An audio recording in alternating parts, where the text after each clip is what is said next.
ಸಚಿವರೇ ಎಲ್ಲಿದ್ದೀರಿ ಅಂತೇಳಿ ಜನ ಕೇಳುವಂತಾಗಿದೆ. ಯಾಕೆ ಅಂತ ಹೇಳ್ತಾ ಹೋಗ್ತೀನಿ. ಯಾವ್ಯಾವ ಸಚಿವರು ತಮ್ಮ ಜಿಲ್ಲೆಗಳಿಗೆ, ಯಾಕಂದರೆ ಮಳೆ ಪೀಡಿತ ಜಿಲ್ಲೆಗಳಲ್ಲಿ ಜನ ಸಂಕಷ್ಟವನ್ನು ಎದುರಿಸ್ತಾ ಇದ್ದಾರೆ, ವಿಶೇಷವಾಗಿ ರೈತರು ಬೆಳೆ ನಷ್ಟವನ್ನು ಅನುಭವಿಸ್ತಾ ಇದ್ದಾರೆ.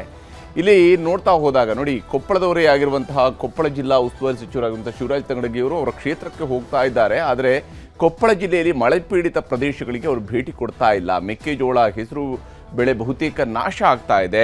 ಆದರೆ ಆ ಪ್ರದೇಶಗಳಿಗೆ ಭೇಟಿ ಕೊಟ್ಟು ರೈತರ ಸಂಕಷ್ಟವನ್ನು ಆಲಿಸುವಂತಹ ಕೆಲಸವನ್ನು ಶಿವರಾಜ್ ತಂಗಡಗಿಯವರು ಮಾಡಿಲ್ಲ. ಮಳೆ ಪೀಡಿತ, ಅಲ್ಲಿ ಪ್ರವಾಹ ಪೀಡಿತ ಪ್ರದೇಶಗಳಿಗೆ ಅವರು ಭೇಟಿ ಕೊಟ್ಟಿಲ್ಲ ಅಂಥೇಳಿ ಅಲ್ಲಿನ ರೈತರು ಹೇಳ್ತಾ ಇದ್ದಾರೆ. ಇದು ಕೊಪ್ಪಳದ ಸಚಿವರಾಗಿರುವಂತಹ ಉಸ್ತುವಾರಿ ಸಚಿವರಾಗಿರುವಂಥ ಶಿವರಾಜ್ ತಂಗಡಗಿಯವರು, ಅವರು ಸ್ವತಃ ಕೊಪ್ಪಳ ಜಿಲ್ಲೆಯವರು. ಇನ್ನು ರಾಯಚೂರಿನ ಉಸ್ತುವಾರಿ ಸಚಿವರಾಗಿರುವಂಥವರು, ಸೇಡಂ ಶಾಸಕರು ಕೂಡ ಆಗಿರುವಂಥ ಸಚಿವ ಡಾಕ್ಟರ್ ಶರಣ್ ಪ್ರಕಾಶ್ ಪಾಟೀಲ್ರು, ಹತ್ತಿ, ತೊಗರಿ, ತೋಟಗಾರಿಕಾ ಬೆಳೆಗಳು ಅಲ್ಲಿ ನಾಶ ಆಗ್ತಾ ಇದ್ದಾವೆ. 150ಕ್ಕೂ ಹೆಚ್ಚು ಮನೆಗಳಿಗೆ ಮಳೆ ಮತ್ತು ಪ್ರವಾಹದಿಂದಾಗಿ ಹಾನಿಯಾಗಿದೆ. ಆದರೆ ಡಾಕ್ಟರ್ ಶರಣ್ ಪ್ರಕಾಶ್ ಪಾಟೀಲ್ರು ಪ್ರವಾಹ ಪೀಡಿತ ಪ್ರದೇಶಗಳಿಗೆ ಭೇಟಿ ಕೊಟ್ಟಿಲ್ಲ ಅಂತ ಹೇಳಿ ಅಲ್ಲಿ ರೈತರು ಹೇಳ್ತಾ ಇದ್ದಾರೆ. ಈ ಪರಿಸ್ಥಿತಿಯನ್ನು ಅಲ್ಲಿನ ರೈತರು ಅನುಭವಿಸ್ತಾ ಇದ್ದಾರೆ. ಆದರೆ ಶರಣ್ ಪ್ರಕಾಶ್ ಪಾಟೀಲ್ರು ಅಲ್ಲಿಗೆ ಭೇಟಿ ಕೊಟ್ಟಿಲ್ಲ. ಇನ್ನು ಕಲಬುರಗಿ ಜಿಲ್ಲೆಯ ಉಸ್ತುವಾರಿ ಸಚಿವರಾಗಿರುವಂಥವರು ಕಲಬುರಗಿಯವರೇ ಆಗಿರುವಂತಹ ಪ್ರಿಯಾಂಕ್ ಖರ್ಗೆ ಅವರು. ಆದರೆ ಅವರು ಅಲ್ಲಿ ಕಲಬುರಗಿ ಜಿಲ್ಲೆಯಲ್ಲಿ ಕೂಡ ಅಷ್ಟೇ ಸೋಯಾ, ಉದ್ದು, ಹತ್ತಿ, ಹೆಸರು, ಶೇಂಗಾ ಬೆಳೆಗಳು ನಾಶ ಆಗಿದ್ದಾವೆ. ಪ್ರಿಯಾಂಕ್ ಖರ್ಗೆ ಅವರು ವಿದೇಶ ಪ್ರವಾಸದಲ್ಲಿ ಇದ್ದಾರೆ ಅನ್ನುವಂಥದ್ದು ಇದೆ. ಆದರೆ 50ಕ್ಕೂ ಅಧಿಕ ಮನೆಗಳು ಹಾನಿ, ಸಂಕಷ್ಟ ಇವೆಲ್ಲವೂ ಕೂಡ ಆಗಿರುವಂಥದ್ದು.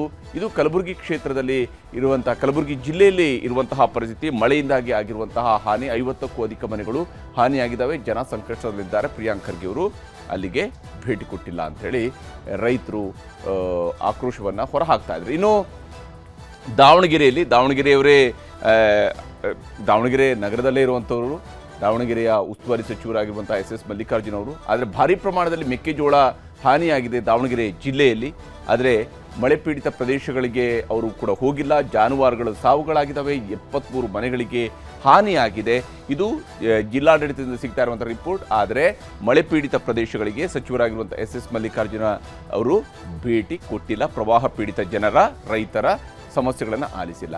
ಇನ್ನು ದಕ್ಷಿಣ ಕನ್ನಡ ಜಿಲ್ಲೆಗೆ ಬಂದರೆ ಅಂತೂ, ಕರಾವಳಿ ಜಿಲ್ಲೆಗಳಂತೂ ಈ ಬಾರಿ ಮಳೆ ಇಲ್ಲದೇ ಇರುವಂತಹ ದಿವಸವನ್ನು ನೋಡಿದ್ದೇ ಕಡಿಮೆ ಅಂತಾಗಿದೆ. ಕಳೆದ 3 ತಿಂಗಳಲ್ಲಿ ಒಂದು 5-10 ದಿವಸ ಮಾತ್ರ ಮಳೆ ಬಂದಿರಲಿಲ್ಲ ಅಂತ ಹೇಳೋದು ಬಿಟ್ಟರೆ ಉಳಿದಂಗೆ ಮಳೆ ಸುರಿತಾನೆ ಇದೆ. ಆದರೆ ಉಸ್ತುವಾರಿ ಸಚಿವರಾಗಿರುವಂಥ ದಿನೇಶ್ ಗುಂಡೂರಾವ್ ಅವರು ಈ 3 ತಿಂಗಳಲ್ಲಿ ಬೇರೆ ಬೇರೆ ಸಂದರ್ಭಗಳಿಗೆ ಹೋಗಿದ್ದಾರೆ. ಆದರೆ ಕಳೆದ ಕೆಲ ದಿವಸಗಳಿಂದ ಏನು ಮತ್ತೆ ಮಳೆ ಜೋರಾಗಿದೆ, ಬೆಳೆ ನಾಶ ಆಗ್ತಾ ಇದೆ, ಮನೆಗಳಿಗೆ ಹಾನಿ ಆಗ್ತಿದೆ. ಆದರೆ ಅವರು ಭೇಟಿ ಕೊಟ್ಟಿಲ್ಲ ಅಂತ ಹೇಳ್ಕೊಂಡು, ಹಿಂದೆ ಅಲ್ಲಿ ಗುಡ್ಡ ಕುಸಿತ ಆಗಿ ಸಾವು ಸಂಭವಿಸಿದಾಗ ಒಮ್ಮೆ ಭೇಟಿ ಕೊಟ್ಟಿದ್ರು. ಆದರೆ ಇದುವರೆಗೆ ಅಲ್ಲಿ ಆಗಿರುವಂಥದ್ದು 6 ಜನರ ಸಾವಾಗಿದೆ, 31 ಪಶುಗಳ ಸಾವು ಕೂಡ ಆಗಿರುವಂಥದ್ದು.